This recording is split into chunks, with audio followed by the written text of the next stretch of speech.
جس طرح مخصوص اوقات دعا کی قبولیت کے اندر اثر رکھتے ہیں، اسی طرح انسان کے بعض حالات بھی ایسے ہوتے ہیں کہ اللہ تعالیٰ نے ان کو دعا کے قبول ہونے کے لیے مخصوص فرما دیا ہے کہ اگر ان حالات کے اندر دعا کی جائے تو اللہ تعالیٰ دعا کو قبول فرماتے ہیں۔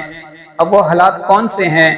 تو پہلے اذان کے وقت، کہ جب اذان ہو رہی ہوتی ہے تو انسان اس وقت دعا کرے تو اللہ تعالیٰ دعا قبول فرماتے ہیں۔ اور نمبر 2، اذان اور اقامت کے درمیان دعا قبول کی جاتی ہے۔ نمبر 3، حی علی الصلاۃ، حی علی الفلاح کے بعد اس شخص کے لیے جو کسی مصیبت میں گرفتار ہو، اس وقت دعا کرنا اس کے لیے بہت مجرب اور مفید عمل ہے۔ اور اس کے بعد جب جہاد کی صفیں درست کی جا رہی ہوں تو اس وقت بھی دعا قبول ہوتی ہے۔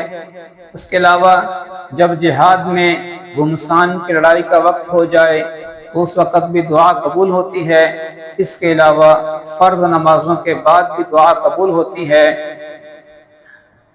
اس کے علاوہ جب قرآن کریم کی تلاوت کی جاتی ہے تو تلاوت کرنے کے بعد بالخصوص جب قرآن کریم مکمل ہو رہا ہو تو ختم قرآن کے وقت بھی دعائیں قبول ہوتی ہیں، اور آب زمزم پینے کے وقت بھی دعائیں قبول ہوتی ہیں، اور میت کے پاس حاضر ہوتے وقت یعنی جب اس کی نزا کا وقت ہو، اس کے پاس آنے کے وقت بھی دعا قبول ہوتی ہے، اور جب مرغا اذان دے رہا ہو اس وقت بھی دعا قبول ہوتی ہے۔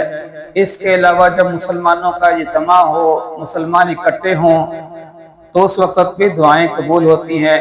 اس کے علاوہ جب ذکر کی مجالس ہوں تو اس وقت بھی اللہ تعالیٰ دعائیں قبول کرتے ہیں، اور امام کے ولا الضالین کہنے کے وقت بھی دعا قبول کی جاتی ہے۔